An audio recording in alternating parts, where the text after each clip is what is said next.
émission vous est présentée par Eurex, cabinet d'expertise comptable. Le Nouvel Entrepreneur, l'émission dédiée à la création d'entreprises et aux porteurs de projets, avec Karim sur Radio Grand Lac. Bonjour à tous, on est sur Radio Grand Lac 92.1 FM et il est 11h01. On a déjà 1 minute de retard. Jean-Pierre, ça va pas du tout. Aujourd'hui, des invités femmes uniquement. Donc Patrick Juvet doit être quelque part dans le monde en train de se dire mais où sont les femmes ? Mais elles sont ici, Patrick, et ça rend notre Jean-Pierre national très heureux. On va avoir 3 entreprises complètement différentes, des profils différents, des parcours différents, et c'est un peu tout le but d'avoir plusieurs invités, on sera d'accord là-dessus. Et on va commencer dès maintenant avec quelqu'un de pas stressé du tout. Aurélie Martinez, bonjour. Bonjour. Aurélie, pourquoi ? C'est quoi ce stress ? C'est la première fois que je passe dans une radio et que je parle de mon activité. Ça va être une super première fois. On n'a pas programmé la chanson toute première fois. Non, on n'a pas, d'accord. Alors, on va commencer par le parcours, comme on fait souvent. Et qu'est-ce qui s'est passé ? D'où elle vient, Aurélie Martinez ? D'où elle vient donc j'ai commencé des études de comptabilité et j'ai ensuite intégré une entreprise en tant que responsable administrative et financière. Et donc je suis restée dans l'entreprise une dizaine d'années. Et suite à ça, donc j'ai vécu un licenciement économique. J'ai rejoint une seconde entreprise, donc toujours sur les mêmes profils de poste avec la partie RH en plus. Mmh. Et au bout de 3 ans, second licenciement économique. Et suite à ça, je me suis dit... Jamais 203. Et voilà. Et pour éviter c'est jamais 203, je me suis dit, il faut que je me lance. J'ai la chance autour de moi d'avoir des personnes qui croient en moi, dans mon entourage professionnel notamment, et qui m'ont laissé la chance de tester mon activité, donc exactement ce que je faisais avant en tant que salarié, pour leur entreprise. D'accord. Et ça a marché. Donc c'était l'année dernière. Et suite à ça, je me suis décidé de me lancer. Voilà. Donc, d'accord. Depuis cette année. Et comment ça s'est passé justement, le je décide de me lancer ? C'est bien de se le dire, mais après il se passe quoi ? Alors au début c'était non, mais qu'est-ce que tu me racontes ? Je peux pas me lancer, j'ai pas la crédibilité, je suis salarié, je peux pas porter un projet comme ça. C'était vraiment trop grand. Je voyais les choses comme quelque chose de trop. Oui. Et en fait, en laissant du temps, j'ai pris le temps. J'ai pris le temps de tester, ça a pris bien 8 mois. Oui. Donc j'ai laissé le temps, j'ai testé sur mon client et après j'ai eu un déclic. J'ai eu un déclic et je me suis dit, c'est maintenant. D'accord. Voilà. On est en quel statut juridique ? J'ai commencé en micro-entreprise. D'accord, ok. Voilà. J'ai commencé en micro-entreprise, c'est vrai que c'est un statut qui est facile, pratique pour tester une activité. Et là, après, je suis passée du coup en couveuse avant de passer en société. Chez qui ? La couveuse ? Oui. Chez Oxim. D'accord. À Grenoble. À Grenoble, ok. Ouais. Je me disais, je connais pas. Oui. Ouais. D'accord. Grenoble et Lyon. Non. Ok. Et donc, du coup, maintenant, qu'est-ce qu'on fait ? Qu'est-ce qu'on fait ? C'est large. C'est large. Il va falloir organiser tout ça. Voilà. Donc moi, qu'est-ce que je fais ? Donc j'optimise et je gère donc toutes les flux de trésorerie des entreprises. Donc je me suis vraiment très spécialisée sur un domaine particulier et qui parle, qui est vraiment important. Essentiellement pour des entreprises de profil TPE, PME, des nouvelles technologies et également start-up. D'accord. Je me suis vraiment spécialisée dans des entreprises des nouvelles tech, vu que mes anciens employeurs étaient dans le domaine du logiciel, donc c'est un domaine que j'apprécie particulièrement. Mais tout ce qui touche aux nouvelles technologies. Mmh. Comment ça se passe concrètement ? Donc en fait, je vais commencer par ce que je ne fais pas, puisque ça peut très, très mal être compris. Je ne fais pas du placement financier. Mmh. Je peux par contre être amenée à travailler avec ce genre d'experts, puisqu'une fois que les bases de la trésorerie sont saines, on peut aller plus loin sur du placement financier. Mmh. Et je ne fais pas non plus de comptabilité. D'accord. J'arrive en amont de la comptabilité.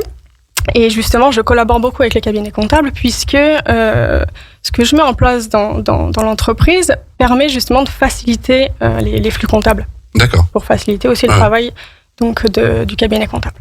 Alors, on va essayer de partir en mode débutant. C'est quoi de la trésorerie ?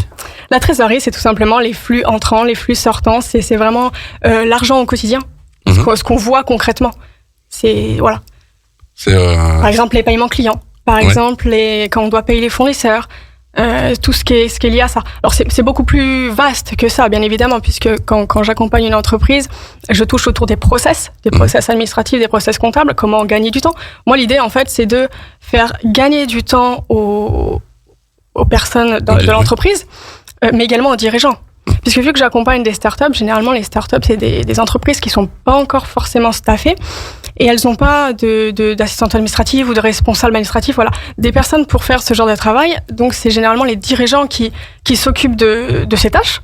Et dans ce que je propose 2 types de services. Donc le premier, c'est soit de l'accompagnement où là je vais faire un diagnostic, je vais faire des préconisations de comment on peut améliorer, puisque mon idée c'est de faire gagner du temps aux dirigeants. Ouais.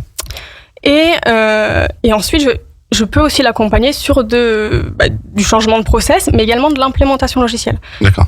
Quelque chose qui aujourd'hui peut faire gagner beaucoup de temps, qui est autour de la digitalisation et de l'automatisation des tâches. C'est l'implémentation de logiciels en mode SaaS, donc que j'appelle moi nouvelle génération. Donc ce sont des logiciels qui sont disponibles directement en ligne. Il n'y a pas besoin de les installer en local. Et ils sont très faciles, ceux que je choisis du moins, sont très faciles à prendre en main et à utiliser pour des non-comptables. D'accord. Donc ça, c'est le premier accompagnement que je propose, avec bien sûr toute la mise en place, et après la passation avec soit une assistante interne s'il y en a une, soit je peux placer une personne en interne. Ok. Voilà, donc ça c'est le premier accompagnement. Et le deuxième, c'est pour en venir à ces fameuses startups non staffées, de prendre les tâches des dirigeants, qu'ils soient sur de la finance ou sur de l'administratif ou du RH, le temps qu'ils puissent se staffer. Par exemple, des monthly reports, des rapports trimestriels, voilà, ce genre de choses. D'accord, donc des monthly reports. Des rapports mensuels. Merci. Et j'ai failli réagir 2 fois, ils sont pas staffés, mais je me suis retenu quand même. Oui, en fait, ce sont des entreprises qui n'ont pas encore une équipe interne conséquente, qui n'ont pas assez de salariés pour tout faire, pas développer. À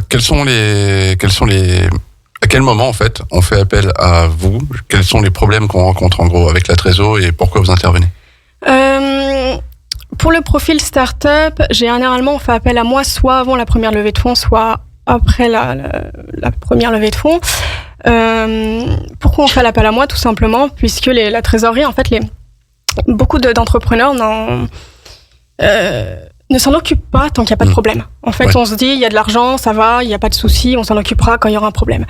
Et pour les entreprises au profil, qui veulent de l'investissement, les investisseurs ont besoin de savoir les flux de trésorerie dans l'entreprise. Il y a la partie compta avec le bilan et le compte de résultat, ce que peut apporter les informations financières, mais la trésorerie, c'est quelque chose de différent, de complémentaire, et du coup, les entreprises en ont besoin.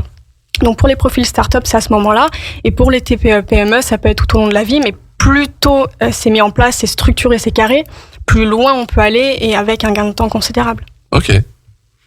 Vous intervenez depuis sur toute la Savoie, il y a une zone... La France entière. La France entière. Je peux travailler à distance, donc alors je peux me déplacer si les clients veulent me rencontrer une première fois, mais après, tout se fait à distance. Donc c'est très facile de travailler, et avec la France entière. Avec la France entière. Oui. Et vous les trouvez comment, ces clients?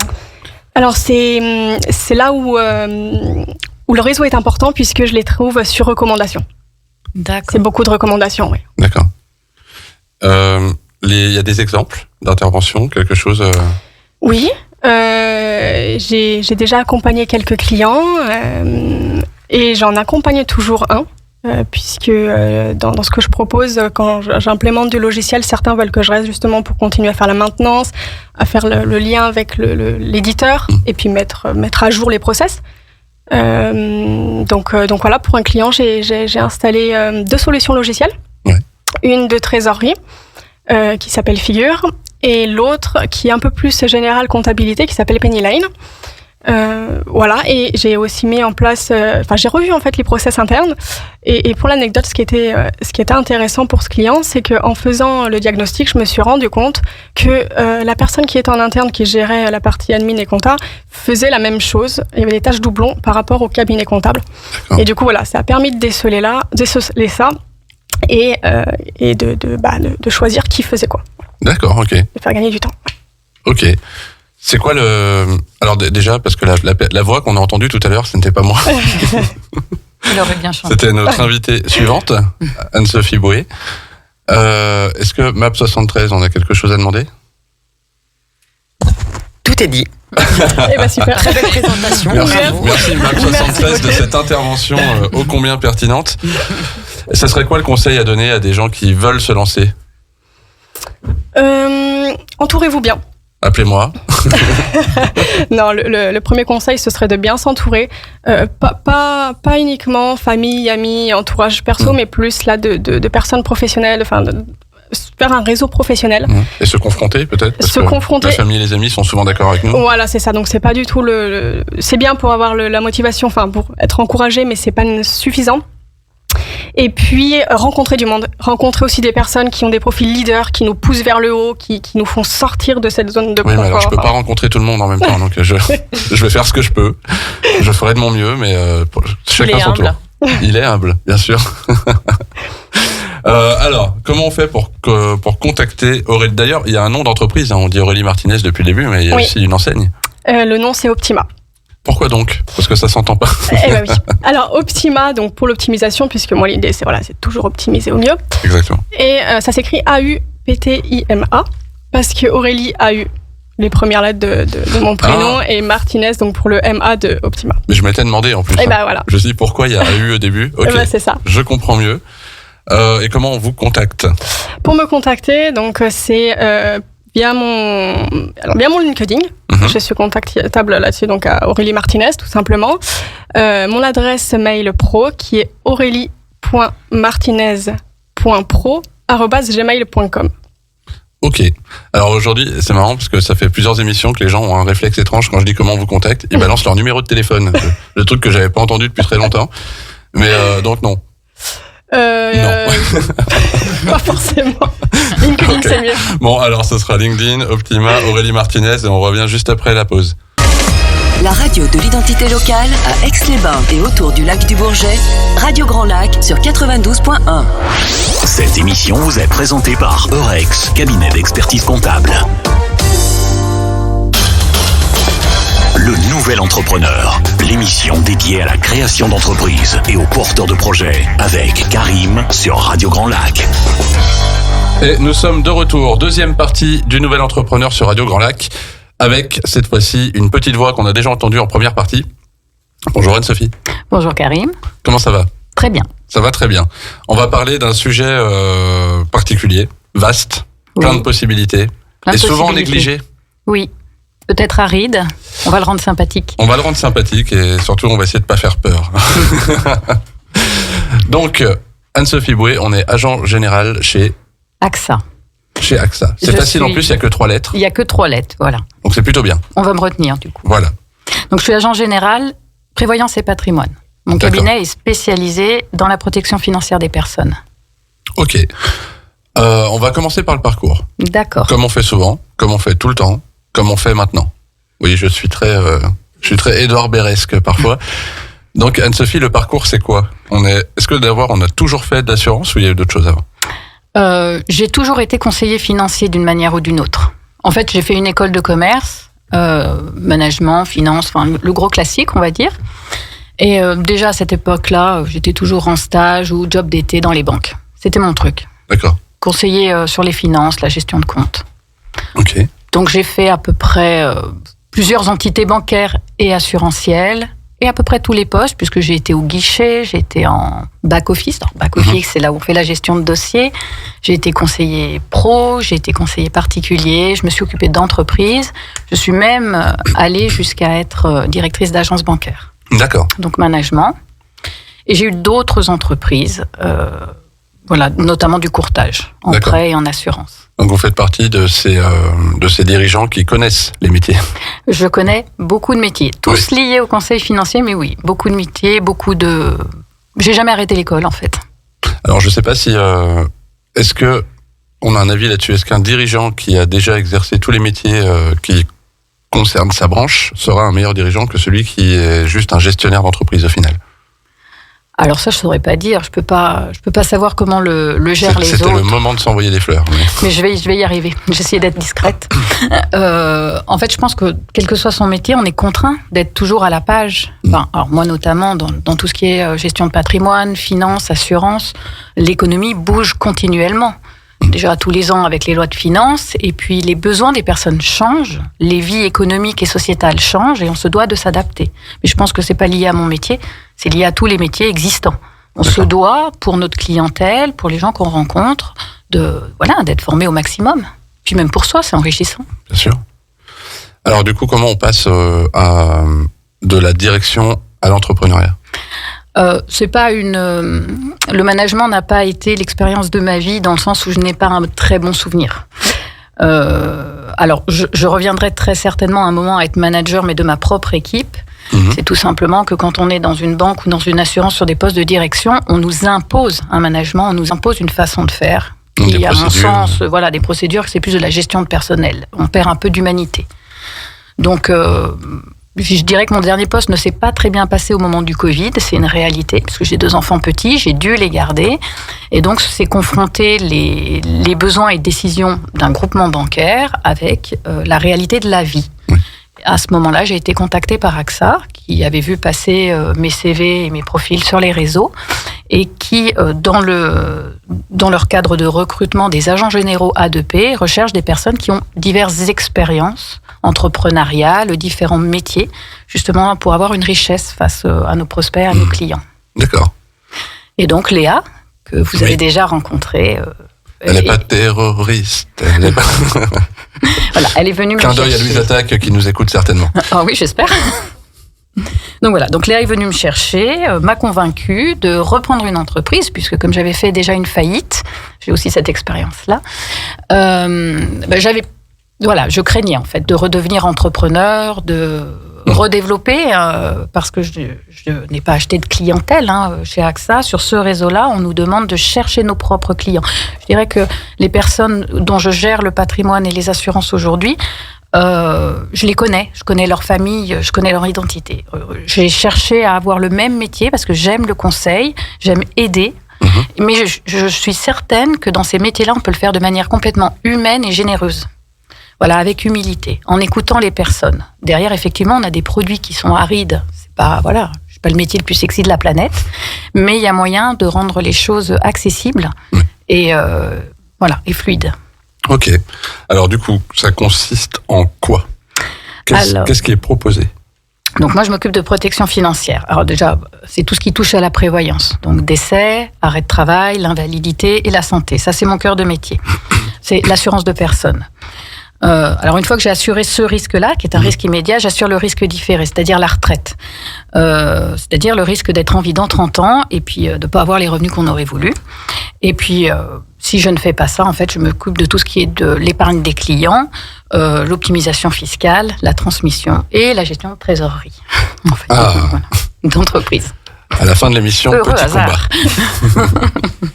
Oh non, c'est très complémentaire. Donc, je suis agent général depuis 2 ans.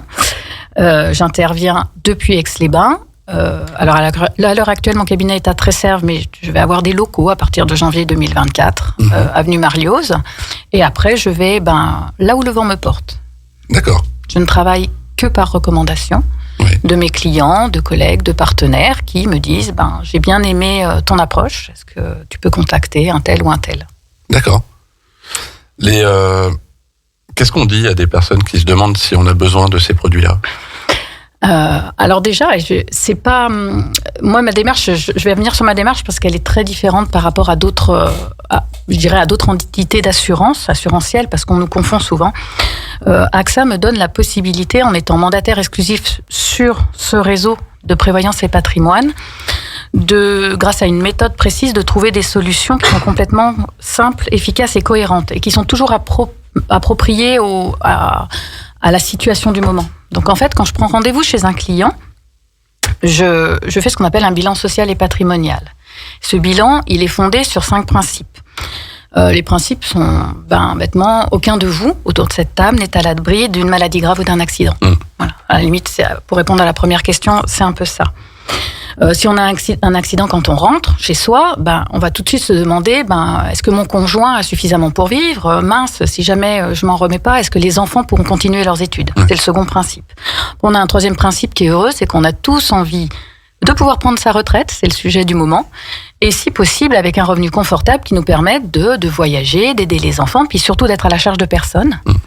J'ai un quatrième principe qui est la réalité de la vie, c'est qu'aujourd'hui on est dans un monde économique où on a des informations de partout, donc tout le monde cherche à se renseigner d'une manière bonne ou mauvaise, peu importe, mais par la presse, par les copains, par la famille, par un assureur, par son banquier, puis toutes les informations se confrontent.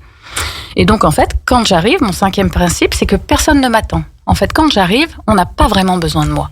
Ouais. Je dois prouver mon utilité. Et en fait, je suis utile parce que je fais le diagnostic que personne ne fait. Mon premier rendez-vous, il est simple. Je viens et on discute ensemble et je liste tout. D'abord, le listage, vraiment hyper aride. Combien de comptes bancaires ? Est-ce qu'on a des prêts ? Pourquoi on les a faits ? Comment on place l'argent ? Est-ce qu'on est épargnant ? Comment on en vit ? Tous les contrats d'assurance, de prévoyance, tout ce qui a été signé, je redécortique avec les personnes leur régime. Ça peut être un régime obligatoire parce qu'on est entrepreneur. Pour beaucoup de ma clientèle, ce sont des entrepreneurs. On peut être artisan, mais on peut être salarié. On a un conjoint qui a aussi des revenus. On a une famille. Des fois, il y a des héritages qui arrivent. On est déjà installé. Ça, je liste. Et dans une seconde partie d'entretien, on pose tout. Je demande un café. Et là, on discute comme on discute aujourd'hui. C'est pourquoi vous faites ce métier ? Comment vous vous voyez dans 10 ans ? Si hier, il y avait eu un problème, qu'est-ce que vous voudriez pour votre conjointe ? Qu'est-ce que vous voulez pour vos enfants plus tard ? Comment vous imaginez votre retraite ? Et je liste les besoins, les envies. On discute finances. J'essaye de voir si la personne connaît, ne connaît pas. Quels sont les besoins ? Suite à ça, on prend le second rendez-vous, je rentre chez moi et là, je construis le bilan social et patrimonial et je reviens avec. Et par le biais de graphiques, c'est comme un bilan comptable, presque plus sympa parce que je mets beaucoup de graphiques. Et donc là, je dis, voyez, si hier il était arrivé ça, votre contrat actuel que je décortique, vous donnerez ça, votre régime obligatoire vous donnerez ça, et on regarde ensemble. Quand tout correspond, on serre la main, et là, j'ai plus qu'à faire de la gestion de patrimoine, on va dire. Je regarde si on paye pas trop d'impôts, ce que je peux arranger. Et puis, bien souvent, pour la retraite en ce moment, mais souvent dans la prévoyance professionnelle, ça peut arriver, je me rends compte qu'il y a des manquements parce que ce qu'on a signé il y a 10 ans ne peut pas être valable aujourd'hui. Et il faut toujours mettre à jour. Et les entrepreneurs ont tendance à faire ça par-dessus la jambe. Quand on crée une entreprise, c'est tellement compliqué, on a tellement peur, et on ne sait pas à qui demander, en fait. Et donc, du coup, on fait, je vais signer avec un tel, il me faut une prévoyance, je prends le truc standard, le minimum possible de frais, parce que quand on commence, on est toujours un petit peu serré. Puis moi, quand j'arrive 5-10 ans après, je me rends compte que, en fait, ça couvre pas, ou ça couvre mal, ou ça ne correspond juste pas à la situation, à la personne. Et puis à ce moment-là, évidemment, moi, j'ai des solutions qui sont les meilleurs du monde. Voilà les fleurs. J'ai choisi, j'ai été courtier. Le bon moment. J'ai été courtier, j'ai travaillé avec beaucoup de compagnies d'assurance et de banques et j'ai choisi AXA. Ouais. J'ai choisi AXA pour ce qu'on appelle le back-office, c'est-à-dire les gestionnaires derrière. On a sur Paris, dans le Grand Est, des équipes formidables. J'ai la main sur tout, je peux intervenir s'il y a un problème sur le médical, je peux défendre mes clients, ils ne sont plus des numéros. Et c'est tout ce que je cherchais, en fait. On est dans l'humain. Voilà, si je vois Karim, je vois avec vous ce dont vous avez besoin et je connais. On le fera, le bilan. Je prends la pause. Déjà ? Ça ne se voit pas à la radio. Alors, qu'est-ce qu'on peut dire ? Est-ce qu'on a un exemple ? Par exemple, on a rencontré quelqu'un qui n'était pas du tout au fait de tout ça, qui n'en avait, comme vous disiez juste avant, pas besoin, et du coup, vous expliquez pourquoi ça va être utile et même nécessaire.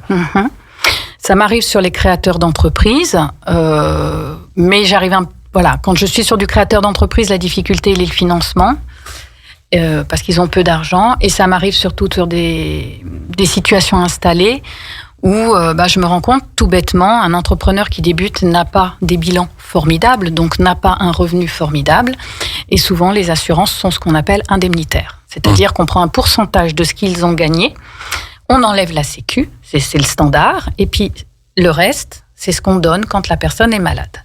Nous, le produit que j'ai, en fait, qui d'ailleurs est primé, est le meilleur du marché, c'est un forfait. Si vous me dites, moi, malade, il me faut 2 000 €. Moi, la personne malade, aura ces 2 000 €. D'accord. Voilà. Donc, ce sont des...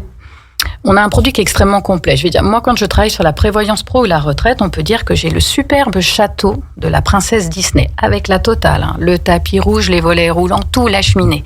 Mais je suis pas obligée de tout mettre. Je choisis pour le client, en fonction de ce qu'on s'est dit, ce qui est adapté aujourd'hui, qui ne l'était pas hier, mais qui ne le sera pas demain. Et puis après, je suis un peu collante, on me voit souvent. On m'a souvent au téléphone parce que je recorrige tous les ans avec les bilans, avec les avis d'impôts. S'il y a un bébé qui naît, faut m'appeler. Je vais voir la grand-mère, je vais voir le cousin. Voilà. Après, on essaye d'optimiser. Si on s'intéresse très tôt à tout ça, ça devient facile. Et du coup, on peut ne pas être épargnant et puis savoir se faire une épargne. On peut apprendre à ses enfants parce que j'ai montré à la personne comment on fait.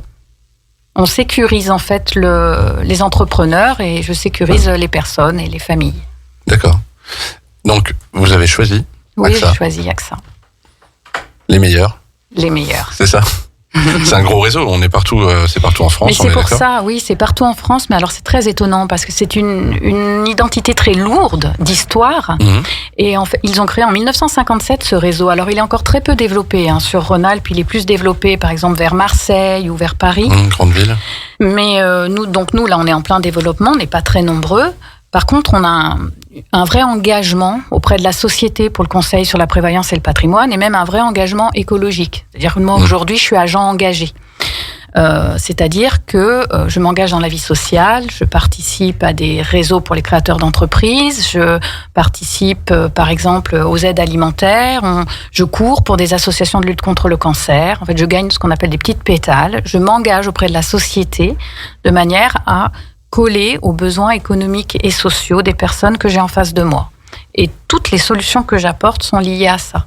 Ce que je retiens, c'est qu'on est vraiment à fond dans l'humain. Depuis, oui. On fait partie de la famille presque. Exactement. Ouais. Moi, mes clients, après, c'est la famille. Je veux dire, il m'est déjà arrivé, là, dernièrement, malheureusement, un sinistre. Et je pleure avec la personne. Oui. Mais on n'est pas moins pro. On est avec. Ouais. Et quand on est dans mon cabinet, on est avec moi, en fait, et je suis là pour aider. D'ailleurs, la blague, c'est mettez mon numéro de téléphone sur le frigo quand il y a un problème, on téléphone à Anne-Sophie. On téléphone à Anne-Sophie, on fait comment ? Je dois laisser mon numéro. C'est au choix. On me retrouve très facilement sur tous les réseaux sociaux parce que je m'appelle Bou et Anne-Sophie. Et donc, quand on tape sous Google Bou et Anne-Sophie, on me retrouve. Instagram, Facebook, j'ai un site internet. Et donc, je serai avenue Marlioz à partir de janvier. Avenue Marlioz, à Aix-les-Bains. À Aix-les-Bains. C'est pris, c'est noté. Tout le monde a compris autour de la table, c'est bon ? On a noté. Tout compris. Merci. Noté. Parfait. Je vois que Jean-Pierre aussi est à fond. Donc, on va marquer la deuxième pause et on se retrouve juste après avec MAP 73. Radio Grand Lac. Le nouvel entrepreneur, l'émission dédiée à la création d'entreprises et aux porteurs de projets avec Karim sur Radio Grand Lac. Et on est de retour sur Radio Grand Lac, le nouvel entrepreneur. Et cette fois-ci, on passe à un binôme. On est avec MAP 73. Et Julie et Camille vont nous expliquer peut-être aussi ce que c'est que ce nom, MAP 73, parce que c'est pas forcément évident. Bonjour les filles. Hello Karim. Vous allez bien ? Bien, et toi ? Et ça va bien. Bien, et nous aussi, oui, très bien. Déjà une erreur. Déjà une erreur, ça commence fort. Pense à Cyril Hanouna. Ouais. Et moi aussi, je le fais. On va penser à Cyril. Ouais, pensons tous à Cyril, qui nous écoute aussi d'ailleurs. Mais tout à fait. Mais bien sûr, il en parlera ce soir d'ailleurs dans sa chronique. Exactement, ouais, sur je sais même plus quelle chaîne. C'est 8. Très bien, alors maintenant on va parler aussi de TF1, France 2. Alors, MAP 73, qu'est-ce que c'est ? Déjà, parce que le nom intrigue. MAP 73, c'est une société d'orientation scolaire. Et avec Camille, on a créé cette société toutes les deux et on a réfléchi à ce nom. En fait, on était sur la plage. On se posait la question, on voulait orienter les enfants dans leur parcours scolaire et on s'est dit quel nom on pourrait trouver qui nous correspond et qui correspond aussi à notre activité. Et le MAP, c'est pour la carte, donc une carte d'orientation où on s'oriente, donner les différentes orientations possibles. Et Camille, elle va continuer sur le MAP parce que c'est des initiales aussi. D'accord. C'est un acronyme. Effectivement, on était un jour d'été avec Julie, on regardait, on n'avait pas forcément de papier, on avait un bout de bois et on s'était dit, bon allez, on commence à mettre sur le bout de bois tous les mots qui pouvaient nous venir en tête. Et on a eu donc pas mal de termes liés à la mobilisation. C'est-à-dire que le but surtout de l'orientation, c'est de faire de l'introspection, de mobiliser surtout nos apprentissages et nos potentiels. Donc MAP, c'est mobilise tes apprentissages et ton potentiel. D'accord. Pour Tout pouvoir s'explique. bien s'orienter. S'explique. Je dirais même, tout est dit. Merci Karine. Et ben voilà, c'est fini. Mais avec plaisir. On va marquer la dernière pause. Musique. Belle journée. Exactement. Le parcours de chacune avant ça, c'était quoi? Alors, un parcours un peu atypique. C'est vrai que comme l'orientation a été aussi assez compliquée pour nous. Dans le sens où on a commencé, alors j'ai commencé dans un premier temps je suis partie surtout dans des études de droit. C'est-à-dire que j'ai fait une licence en droit des entreprises, après une maîtrise en droit des affaires, un M1, que j'ai arrêté puisque au bout d'un moment, je me suis dit je ne suis pas à ma place. Mais je suis partie après sur un master en innovation et gestion sociale en RH où j'ai rencontré Julie. Et je me suis lancée après en entreprise en tant que juriste en droit social. D'accord. Vraiment dans l'entreprise.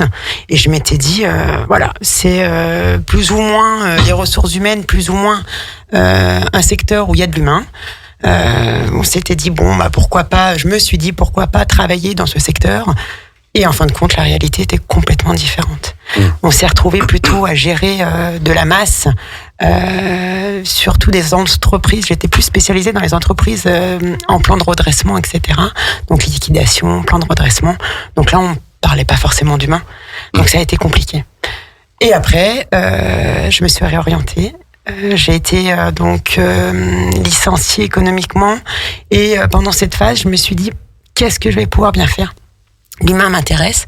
Je suis issue d'une famille de profs, d'enseignants, où j'ai fui surtout. Je me suis dit, mais surtout pas, je ne serai jamais enseignante. J'ai toujours dit, je ne serai jamais enseignante. Bon, bah, visiblement, bingo, je suis tombée dedans. Et donc, du coup, j'ai commencé à faire un remplacement de professeur de français. On a la possibilité dans l'enseignement de faire des remplacements sur des contrats de courte durée. Et j'ai commencé donc à être enseignante de français sur un collège et un lycée. Et j'ai passé le CAPES, j'ai été passionnée par la relation avec l'adolescent. Et j'ai passé le CAPES. Ok. Et après, c'est à moi. On verra. Parce que là, sinon, c'est pas 12 minutes. Donc, bah, moi, mes études supérieures, je les ai commencées dans la comptabilité. Donc, vraiment rien à voir. Et en fin de compte, quand je me suis retrouvée en licence compta, je me suis dit, faut vraiment que faut que je finisse mes études par autre chose parce que j'étais dans un bureau, pas assez de contact avec les gens, enfin voilà, ça me correspondait plus. Donc c'est là que j'ai rencontré Camille parce qu'on a fait donc un master en ressources humaines et ça m'a tout de suite plu, comme disait Camille tout à l'heure, le fait d'être en contact direct avec les salariés, de pouvoir les accompagner dans leur ascension, dans leur orientation aussi de carrière. Ça m'a beaucoup plu, mais après voilà, on a vieilli. Et quand tu passes 10 ans à faire un peu tous les postes RH dans les structures, bah tu tournes un petit peu en rond. Donc, il y a 2 ans, pareil, je me suis posé la question à savoir de ce qui m'animerait, ce que j'ai envie de faire. Enfin, voilà. Et je me suis lancée dans une formation de kinésiologie. Rien à voir à l'orientation scolaire aussi. On a complètement des parcours artistiques. On fait plein de choses. On s'ennuie pas. Hein. Ouais. Et parce que je voulais être un peu dans le bien-être et l'accompagnement développement personnel. Donc j'ai fait ma formation pendant 2 ans, j'ai eu mon diplôme, j'ai commencé à exercer et après avec Camille, sur cette fameuse plage, on s'est dit voilà, on avait un peu des problématiques similaires, c'est-à-dire que elle, ces jeunes au lycée savaient pas où s'orienter et ne savaient pas quel métier faire. Enfin voilà, ils étaient un petit peu perdus.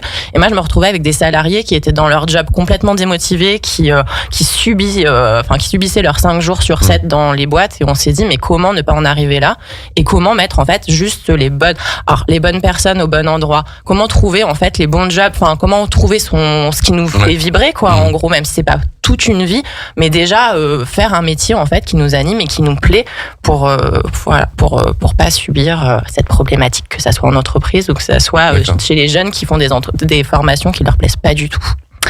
Et donc voilà d'où est venue notre idée commune. Et c'est là que se crée MAP 73. MAP 73, exactement. C'est sous quelle forme ? On est SARL. SARL, ok. Alors, qu'est-ce qui se passe ? Comment ça fonctionne ? On attrape des jeunes Au passage. Qu'est-ce que tu veux faire ? On les attache. Oui, on les attache d'abord. Oui. À la sortie du lycée, on les attache. Non, alors MAP, comment ça fonctionne ? C'est surtout qu'on a 2 profils complémentaires. On a dans un premier temps des outils qui sont vraiment personnalisés. L'orientation, c'est pas quelque chose que l'on fait, un dispositif qui est général. On peut avoir une information générale, par contre l'accompagnement se fait de manière personnalisée. Et c'est ce qui manque réellement lorsqu'on a une classe de 35, 36, on n'a pas le temps. Et ce temps, nous, on leur accorde.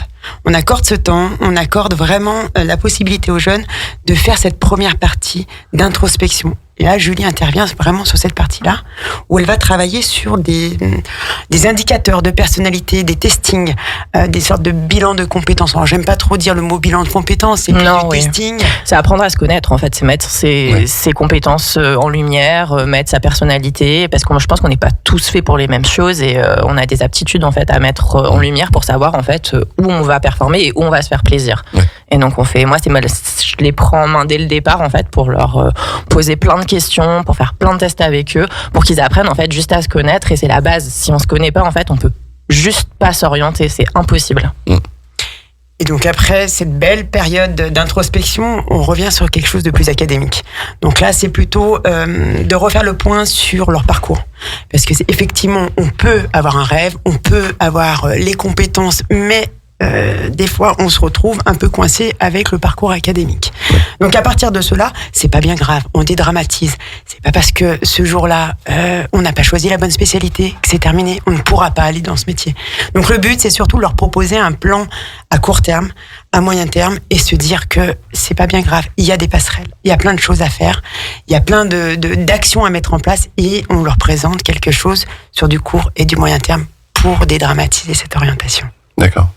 Moi, ça me rappelle immédiatement ce test de personnalité. Non, qu'on faisait au collège à mon époque, parce que moi aussi j'ai vieilli. Hein. Mais à l'époque, il y avait ce test où on répondait à plein de questions sur les ordi d'époque en plus, avec une grosse disquette et le MS-DOS à fond sur l'écran. Et à la fin, ça nous disait quel métier était fait pour nous. Sauf qu'il y avait peut-être 10 métiers dans la machine. Donc, mais c'est ça encore. On était soit avocat, soit mécanicien, soit docteur. Et on allait chercher dans le classeur la fiche qui correspondait. Exactement. Ah oui, avec le conseiller d'orientation, la salle sombre sans Alors, fenêtre. Ça fait beaucoup rire Aurélie Martinez parce que du haut de ses 17 ans, elle ne comprend pas. J'ai vécu ça aussi. Ah d'accord. Pour moi, c'était archéologue. Ouais. Ah d'accord. Voilà. Oh, mais qu'est-ce que t'as fait ? On y est presque. Et c'est vrai que on s'est dit, lorsqu'on a créé MAP 73, on s'est dit, nous à l'époque, qu'est-ce qu'on aurait aimé ? Exactement. On aurait aimé avoir quoi ? En tant qu'adolescente qui a eu du mal aussi à trouver sa voie. Et on s'est dit, mais nous, on aurait vraiment aimé avoir ce dispositif. Ouais. Donc c'est pour ça qu'on a essayé de créer une image, une société à notre image. Je suis à fond derrière cette initiative parce que sincèrement, moi c'est pareil. On se rend pas compte le nombre d'ados qui ont aucune idée de ce qu'ils feront plus tard. Et aujourd'hui, heureusement, il y a des dispositifs comme celui-ci, mais à l'époque, c'était le brouillard total. On avançait, puis on finissait par dire bon, moi, je vais prendre cette filière et puis on verra bien. Par dépit, oui, c'est ça. Ou parce qu'il y a du travail derrière. Aussi. C'est souvent ça en fait. Oui, c'est pour le travail. Ou comme les parents ou contre les parents. Effectivement. T'as réussi à faire les deux. Donc c'est pour ça. Et comment ça se passe ? Comment c'est vous qui allez vers les jeunes ? C'est les jeunes qui viennent vers vous ? C'est les deux ? Alors on a les deux. On a vraiment les deux. Je vous le cache pas que certains adolescents arrivent en se disant qu'est-ce qu'on fait ici ? Ça c'est clair. La première séance, c'est un peu compliqué. C'est les parents qui s'inquiètent. Il y a Parcoursup qui arrive. C'est un dispositif qui est stressant. Et donc du coup, les parents arrivent et nous demandent un peu à l'aide. Et donc du coup, l'adolescent arrive et subit la première heure. C'est-à-dire qu'après, on commence à discuter avec et ça commence vraiment on collabore. On collabore vraiment ensemble. Et c'est vrai qu'on se rend compte surtout que derrière, il faut ce relationnel. C'est un investissement, c'est une chose, mais on collabore. On collabore vraiment avec l'ado. C'est-à-dire que c'est lui qui nous appelle après, c'est lui qui prend ses rendez-vous et il vient avec le sourire généralement. Parce qu'on est super sympa. Bah oui. Bah ouais. Tout à fait. Mais après, en fait, c'est du bouche à oreille. On a en fait, des parents qui sont contents, des ados qui sont contents et en fait, qui renvoient après, leurs copains, leurs frères et sœurs, etc. Beaucoup. Et après, on a pas mal de personnes aussi qui nous retrouvent sur les réseaux sociaux. Donc, Facebook, Insta. Donc, vous tapez MAP73, vous nous trouvez, vous pouvez nous appeler. On peut faire un point Compass ou c'est pas nécessaire? Ouais, bien sûr. Alors, le stage Compass, c'est-à-dire que MAP73 est partenaire aussi du stage Compass. C'est un stage qui est un peu innovant dans le sens où le matin, on a toute une phase d'introspection, de développement personnel avec des coachs, avec des intervenants. Le midi, donc, il y a le repas partagé où on est ensemble, c'est-à-dire qu'on vit, en fait, on a un camp ensemble pendant une semaine, une sorte de stage d'orientation, on est du matin au soir. Et l'après-midi, on va surtout faire de l'immersion dans les entreprises. On va se rendre compte des métiers, on va aller discuter avec des professionnels. Et ça, c'est magnifique. Parce que du coup, on a sur une semaine des thématiques. Donc le matin, la journée, par exemple, énergie. Et donc, on va travailler, on va aller rentrer dans une entreprise inhérente à l'énergie. Le lendemain, ça va être le journalisme, puis les startups. Et ça permet en une semaine de se rendre compte du milieu professionnel, chose qu'on n'a pas forcément l'habitude de faire. De découvrir plusieurs métiers. Et puis de faire de l'intro. Et puis, du développement perso. Ils ont les deux, en fait. Ils ont le matin, on fait du développement perso, en plus avec d'autres jeunes. Et donc, c'est sympa de voir aussi qu'il y a d'autres jeunes qui sont confrontés à ça. Et l'après-midi, ils peuvent voir différentes entreprises et ils sont accompagnés. On en a fait un l'année dernière, en octobre, qui s'était super bien passé. Alors, c'est Place au Possible, effectivement, qui avait mis, parce qu'on fait partie de l'association Place au Possible. Ouais. Et Place au Possible avait mis en place ce stage Compass. Et donc, du coup, nous, comme nous sommes experts plus ou moins dans le pôle jeunesse et surtout orientation, Place au Possible a fait appel à MAP73. Angélique Guillon nous avait demandé de l'accompagner sur ce projet-là. Ok. Donc, le prochain, c'est en février, normalement. Donc, c'est dans les tuyaux. Il est en train de se mettre en place. Bon, on en entendra parler très bientôt. Effectivement. Tout à fait. Et comment on en entendra parler et comment on vous joue? Sur les réseaux. Sur les réseaux. Tous les réseaux. On a un site internet, effectivement. map73.fr. Et Place au Possible. Et Place au Possible. Et Place au Possible. Bisous, Angélique. Et on va s'arrêter là-dessus, marquer la dernière pause et ensuite la parenthèse de fin où vous allez toutes improviser sur le sujet que je vous lancerai. J'adore. Merci. Je sais, à ça tout sent de suite. Le Nouvel Entrepreneur, l'émission dédiée à la création d'entreprises et aux porteurs de projets avec Karim sur Radio Grand Lac. Et on y retourne. Le Nouvel Entrepreneur, Radio Grand Lac 92.1 FM. Dernière partie, c'est la dernière parenthèse et si vous avez écouté l'émission, vous avez entendu qu'il y avait beaucoup de voix de femmes sur cette émission, comme sur la dernière émission. Est-ce qu'on serait pas en octobre? Octobre rose, c'est ça? Ouais, alors normalement on dit octobre rose. Octobre, pardon. Mais c'est pas grave, on va inventer de nouveaux mois. Novembre. Ça peut être sympa, non? Bah oui, ça pourrait. Soyons originaux un petit peu. C'est un peu chiant d'avoir toujours les mêmes mois tous les ans depuis qu'on est là. Non, faudrait changer tout ça. Innovons. Julie, on va travailler là-dessus. Avec MAP73. Ouais. On va réorienter les mois. On va faire ça. On se le note pour la semaine prochaine. Alors du coup, on a 4 femmes autour de la table. Octobre rose, ça vous évoque quoi, à vous, les femmes? Parce que vous êtes censées être les premières concernées quand même. Quelle question compliquée. Je sens qu'Aurélie Martinez a beaucoup de choses à dire. Non. Gros sujet. Gros sujet. Gros sujet. Qui veut rappeler ce qu'est Octobre rose? Ok, merci. Je sens que Camille... Vas-y, Camille. Non, mais Octobre Rose, on sait, c'est vrai qu'heureusement qu'il y a énormément de mobilisation maintenant pour cette cause qui est la lutte contre le cancer chez la femme. Et c'est vrai que Octobre Rose, c'est surtout... alors, ce n'est pas le... Alors, j'aime pas dédier un mois à cette cause, parce que c'est des luttes sur des années et des mois entiers. Mais c'est quand même un petit clin d'œil sur la force de toutes les actions qu'elles mettent en place pour se sortir de cette maladie, mais surtout pour montrer la force qu'elles ont, le courage qu'elles ont. Et c'est vrai que lorsqu'on participe à des actions sur ce mois-là, c'est un peu comme si on les soutenait. C'est un peu comme si elles ne se sentaient plus seules. Alors, effectivement, c'est pas un seul mois, c'est toute l'année, comme on le rappelle. Mais Octobre Rose, c'est une cause vraiment pour ces femmes qui, pour moi, sont des modèles. Et pour inciter au dépistage également. Ouais, exactement. C'est ce que je voulais dire. Presque. On a presque entendu. Oh, tu voulais que je dise un mot sur le dépistage, Oui. c'est ça?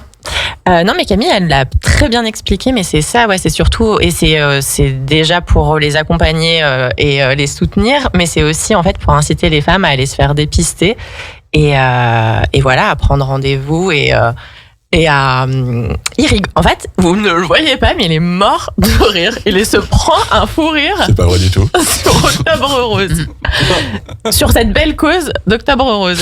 Non, c'est pour d'autres raisons. Ah ok. Non, c'est pour d'autres raisons. Donc voilà, inciter les femmes à se faire dépister. Karim. Oui, alors, à la dernière émission, on parlait aussi de ça, puisqu'il y avait aussi... alors, il y avait 3 femmes autour de la table à la dernière émission.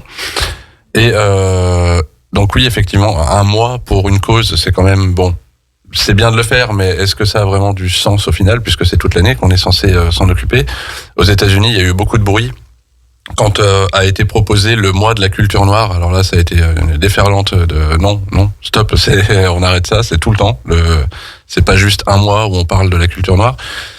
Ça permet de communiquer dessus quand même. Enfin, c'est quand même plutôt positif. C'est comme la journée de la femme. Oui, mais dans ce cas, il devrait y avoir, pour les États-Unis toujours, il devrait y avoir le mois de la culture latino, le mois de la culture asiatique. On n'en sort plus au bout d'un moment. Oui, mais enfin, ça met le doigt sur le dépistage. Effectivement, c'est libellé Octobre Rose et les femmes. Enfin, moi, Voilà. ce que j'avais en tête, c'est que déjà le cancer, pour moi, il n'est pas très rose.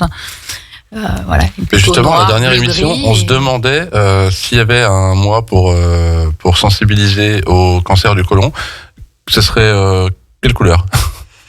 Alors en fait, le code couleur, je ne sais pas si c'est... mais effectivement, pour sensibiliser tout le monde. Aujourd'hui, c'est une cause qui est bien On a plus peur du code large. C'est une cause qui est bien plus large que les femmes et que Octobre, finalement. Oui. C'est que tout le monde, hommes, femmes, se dépiste, fasse attention à sa santé. Et surtout qu'après un bon mois à se sensibiliser au dépistage, au cancer, on passe à Movember, où là on est complètement dans un autre thème. Bah là, le mois de la dépression. Bah là c'est le mois des hommes du coup, hein. On fait pousser la moustache, on est à fond. Le mois sans tabac aussi. Ça tombe quand? Ce mois-ci, je crois. Ah, c'est Pas là. novembre. Ah bon, il y a un mois sans tabac, ouais. Une journée, non? Ouais, te faites déjà la journée, après on va. C'est déjà pas mal. On n'entend plus Aurélie depuis un petit moment. Non. Pas d'avis particulier sur Octobre Rose ou Movember même. En fait, c'est ce qui a été dit si bien par Camille. Et c'est pas suffisant, moi. Ouais. C'est bien de profiter de ce mois justement pour... C'est moche, mais je veux dire pour promouvoir. Mais... Pas pour promouvoir, mais justement pour se rassembler, pour faire beaucoup plus d'efforts, pour en parler, pour rappeler. sensibiliser. Voilà. Mais il faut que ce soit au quotidien. C'est une campagne surtout de sensibilisation pour dire que plus on détecte, plus on fait ces dépistages, mieux c'est par la suite. Et donc du coup, on incite tout le monde à aller effectivement se dépister ou même prendre soin de sa santé assez rapidement. Et est-ce que les entreprises prennent leur part? Est-ce qu'elles incitent leurs équipes féminines, etc. à Oui. Franchement, il y a pas mal d'entreprises qui soutiennent cette cause. Et pour aller dans certaines entreprises, tu retrouves... Enfin, il y a des campagnes, le marketing, ils font vachement de communication dessus en interne avec des affichages, ils accompagnent leurs salariés. Donc, de plus en plus, les entreprises jouent le jeu, en fait, dans ce type accompagne justement semble, dans la d'ailleurs, prévention, de toute façon, quelles que soient les maladies. D'accord. Excében Riviera des Alpes, je crois, il me semble que a fait également cette campagne avec des foulards roses ou des choses roses et des photos qui ont été faites, il me semble, D'accord. sur la campagne. Alors si Jean-Pierre n'est pas au courant, c'est que ça n'existe pas. Si Jean-Pierre ne sait pas... Ça c'est une règle universelle. Quoi que vous ayez en tête, si Jean-Pierre n'est pas au courant... Non, c'est super Jean-Pierre, je ne t'ai pas vu sur la photo. J'ai cru que c'était je ne t'ai pas vu derrière l'écran. Non, c'était pas ça. On va s'arrêter là-dessus, je pense, parce que quand même il est 12h01. On a commencé 1 minute en retard. On va finir 1 minute en retard. On est parfait. Enfin, Super. Je suis parfait. Et merci de m'accompagner dans ma perfection ultime. On avait donc, je refais un tour. On avait commencé avec Aurélie Martinez. Ça s'est bien passé, Aurélie? Ça s'est bien passé. Bon. Merci pour l'invitation. Mais avec plaisir, on va redonner le nom de la boîte et les contacts. Optima. Et le contact, c'est aurélie.martinez.pro@gmail.com ou sur LinkedIn. Et Optima, c'est avec un AU au Tout à début. fait. Et c'est de la boulangerie. Non, c'était pas ça. C'était donc du suivi de trésor, de l'optimisation. Oui. On avait aussi Anne-Sophie Bouet de 3 lettres. AXA. Exactement. Donc c'était patrimoine et Patrimoine et prévoyance. et prévoyance. Enfin, prévoyance et patrimoine. Et on me retrouve sous mon... C'est vrai que ça sonne mieux dans ce sens. C'est dans l'ordre des choses. Oui. D'abord, on sécurise ses revenus et ensuite, on s'occupe du patrimoine. Et comment on se contacte pour ça? On me retrouve à peu près partout sur Internet. Anne-Sophie Bouet, sous Google, on retrouve Instagram, Facebook, site Internet. Et enfin, le duo gagnant. MAP 73. MAP 73. MAP 73. On aura peut-être une plage à ce nom-là un jour. Mais peut-être, ouais. On va la choisir. Ah oui. Et donc pour MAP 73, on avait Julie, c'est Mazet. Hein. Ouais. Et je retiens pas toujours les noms, mais là c'est bon. On avait Julie Mazet et Camille Dorel. C'est ça. Qu'est-ce que je suis fort. Après cette émission, on va faire une fête pour savourer ma grandeur. Et donc MAP 73, orientation, accompagnement des jeunes pour les aider dans leur choix, leur future vie et leur parcours, cursus et tous les synonymes qui vont avec. On vous contacte comment les filles? Eh ben, sur les réseaux sociaux, comme on disait tout à l'heure, Instagram, Facebook, et en tapant MAP 73 sur Internet, vous retrouvez notre adresse, notre numéro de téléphone, enfin il y a tout, vous trouvez tout. Et on vous écoute aussi à la radio? Effectivement, une fois par mois, le dernier mercredi de chaque mois, nous animons avec Julie l'émission Place au possible. L'émission qui a pour but De rassembler le monde des jeunes et le monde des adultes pour n'en former qu'une seule galaxie. Je fatigue, Wow. je fatigue. Je sens qu'il y a du pitch qui a été Il y a préparé. de l'entrain. Il y a de l'entrain. Il y a de l'entrain. C'est sur quelle radio? Sur Radio Grand Lac, 92.1. Bon, on va s'arrêter là-dessus, ça part dans tous les sens. Merci à tous de nous avoir écoutés. Merci à vous d'être venus pour parler de vos activités. Merci à je vous toi. assure à tous qu'il n'y avait que de l'eau dans les bouteilles. Et Merci pourtant, Karim. voilà, c'est l'effet MAP 73. Merci à Jean-Pierre à la technique. Merci à Kanye West de nous écouter tous les jours et de parler de nous sur la planète entière. On vous retrouve dans le deuxième vendredi du mois prochain avec cette fois que des hommes et on fera Movember dans l'entreprise. Bonne journée à tous et bon appétit. Radio Grand Lac.